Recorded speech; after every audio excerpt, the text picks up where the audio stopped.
السلام علیکم ورحمۃ اللہ وبرکاتہ۔ سیدنا کریم صلی اللہ تعالی علیہ وآلہ وسلم۔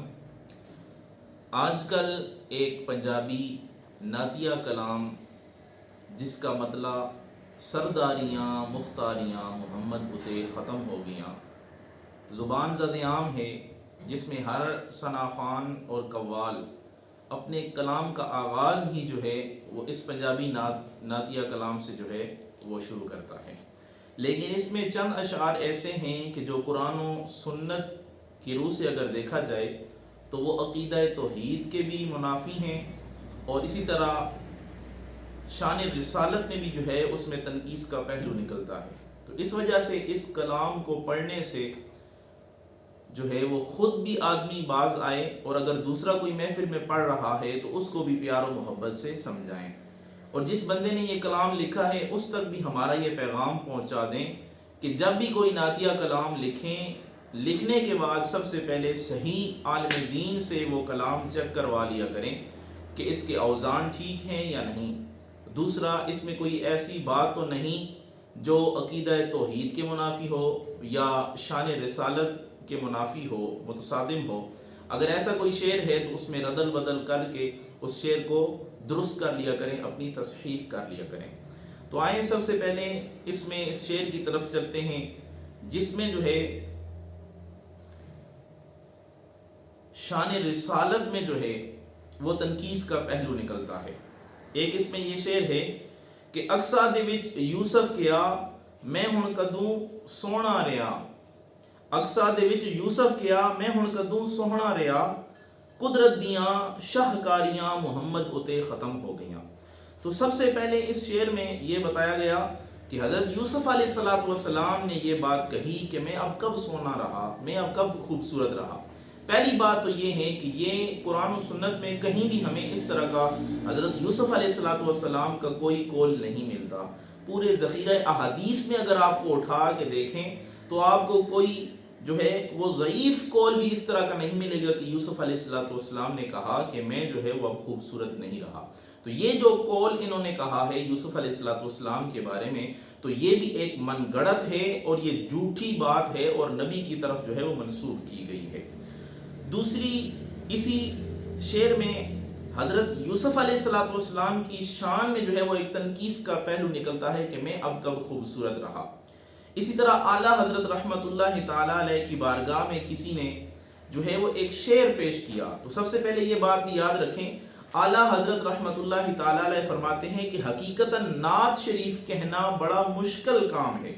جس کو لوگوں نے آج کل جو ہے وہ آسان سمجھ لیا ہے۔ اس میں تلوار کی دار پر چلنا ہوتا ہے، اگر بڑھتا ہے تو شان الوہیت میں پہنچ جاتا ہے، اور اگر کم کرتا ہے تو شان رسالت میں جو ہے وہ تنقیص کا پہلو نکلتا ہے۔ یعنی نعتیہ کلام میں دونوں طرف حد بندی موجود ہے، اس حد میں ہی رہیں گے، بڑھ بھی نہیں سکتے کم بھی نہیں ہو سکتے۔ اور جب کہ حمد کہنی ہو، حمد لکھنی ہو، حمد پڑھنی ہو تو جتنا بھی مبالغہ کریں کر سکتے ہیں، کیونکہ حمد میں کوئی بھی جو ہے وہ حد نہیں ہے، جتنی بھی شان جو ہے وہ بیان کریں وہ اللہ تعالیٰ کی شان ہی ہوگی، اس میں کوئی جو ہے وہ مبالغہ یا اس طرح کی چیز نہیں ہوگی۔ اب یہاں پہ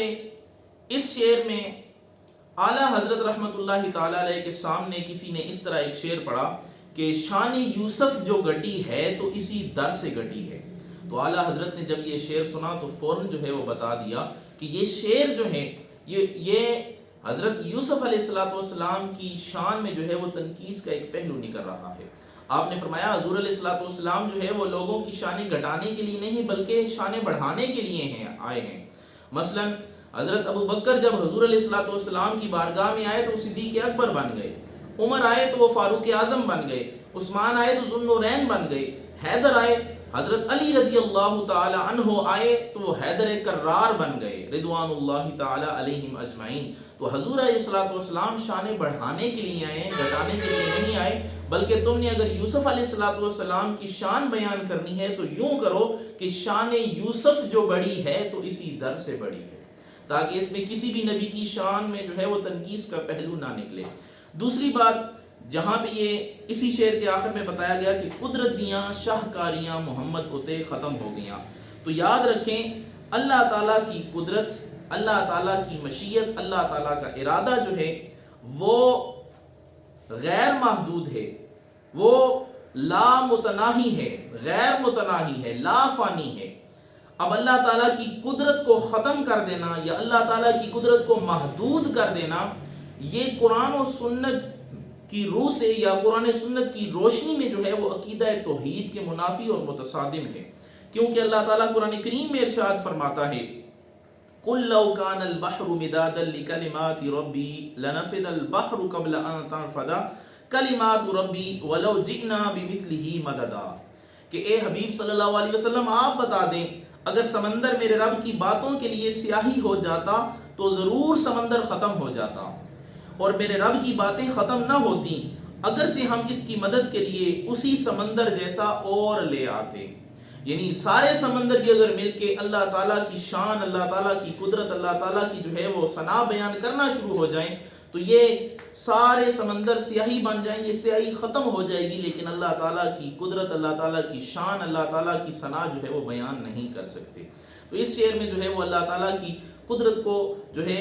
لاشعوری طور پر یا غیر ارادی طور پر جو ہے وہ اللہ تعالیٰ کی قدرت کو جو ہے وہ محدود کرنے کا ایک جو ہے وہ وہم سا ہوتا ہے، یا ادھر سے جو ہے محسوس ہوتا ہے یا تاثر دیتا ہے کہ اللہ تعالیٰ کی شان کو جو ہے وہ محدود کیا جا رہا ہے، جس کی شانیں جو ہے وہ لا محدود ہیں، غیر متناہی ہیں۔ اب یہاں پہ اگلے شعر میں دیکھیں، ایک شعر میں یہ ہے کہ رتبہ کسی پانا ہی نہیں، نبی بن کسی یا نبی بن کے ہن کسی آنا ہی نہیں، نبوت دیاں کل واریاں محمد اتے ختم ہو گیاں۔ تو نبوت کی واریاں نہیں ہوتی بلکہ نبوت عطا ہوتی ہے رب کی، اور یہ نبی جو بھی آتے ہیں یہ اللہ تعالیٰ کے چنیدہ ہوتے ہیں، اللہ تعالیٰ نے جن کو نبی بنانا تھا ان کو پہلے ہی چن لیا تھا۔ ایسے نہیں ہے کہ یہ واریاں ہیں، واریاں نہیں ہیں، بلکہ یہ اللہ تعالیٰ کی عطا ہے، اور یہ اللہ تعالیٰ کی جو عطا ہے وہ تمام نبیوں کے سردار محمد رسول اللہ صلی اللہ تعالیٰ علیہ وآلہ وسلم پہ جو ہے وہ ختم ہوئی، اور آپ خاتم النبیین بن کے تشریف لائے۔ تو یہ پتہ چلا کہ ان دونوں اشعار میں جو ہے یہ غلط معنی پایا جا رہا ہے، عقیدہ توحید اور عقیدہ رسالت میں تنقیص کا پہلو نکل رہا ہے، تو اس وجہ سے اس کلام سے جو ہے وہ بچا جائے۔ اور ہم نے جیسے پہلے بیان کیا کہ جنہوں نے یہ کلام لکھا ہے ان تک ہمارا یہ پیغام پہنچایا جائے تاکہ وہ اپنی اصلاح کریں اور وہ اپنے اس کلام یا یہ دو اشعار لکھے ہیں اس میں توبہ طائب ہو کر اس کو درست فرما لیں۔ اللہ سے دعا ہے اللہ تعالی ہم سب کو کریم آقا صلی اللہ تعالیٰ علیہ وآلہ وسلم اور دیگر تمام انبیاء کرام کا ادب و احترام کرنے کی توفیق عطا فرمائے، آمین برحمتک یا ارحم الراحمین۔